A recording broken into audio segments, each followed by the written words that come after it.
Dear friends, it's good to be in touch again. I'm feeling a little more able, and life, as the saying goes on. I'm sorry to have been so out of touch.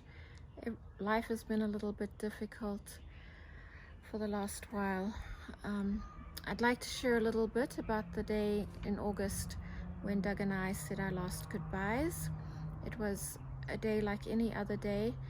Doug took care of the elephants in the morning, gave them their breakfast, and then came over to camp to get his breakfast. After breakfast, he shouted his goodbyes as he left camp and headed out with the elephants for the day. My day went by quickly, and before I noticed, it was getting dark, and I realized Doug and the elephants weren't back home yet. When realizing that, I decided I'd go looking for them.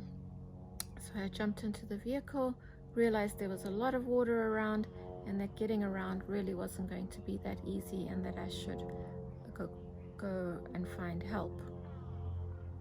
Getting back to camp, I found Morula had beat me back there, but she was extremely distressed and was beating up on trees, smashing and charging around, and also had very severe diarrhea. I went and grabbed my goodie bag, and before I could get to her, Morula came over to me and put her trunk gently in my hand, and I led her into the enclosure for the night. I spent the night there with Morula because she was so distressed,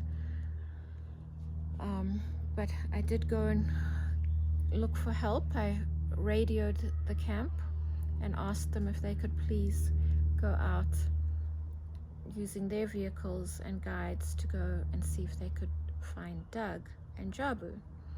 So they were out till about 3 o'clock in the morning searching for Doug. They were unable to find him. The next morning at first light, I was able to get a helicopter up into the air, and then with the help of a friend was also able to bring in the Botswana Defense Force with their helicopter to search for Doug and Jabu, and were able to mobilize some tracking teams too to go out searching for him. So the entire day was spent searching for Doug, and just before dark I received a message of condolences, and not long after that I heard a vehicle pulling up into camp, and I knew why they were there. Obviously I was devastated, but I had elephants to consider. Morula was extremely stressed and on her own in the enclosure.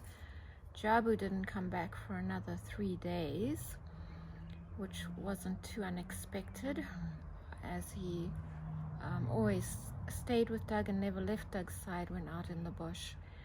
And when Jabu did come back, obviously Morula and I were both extremely happy to see him. Some very tough and very quick decisions had to be made for the elephants' welfare at this point. Obviously Doug was no longer there to take them out into the bush every day, and I decided that we would collar them and to allow them to continue the quality of life that they had enjoyed up to that point, and so that they could also start exploring a slightly more independent lifestyle.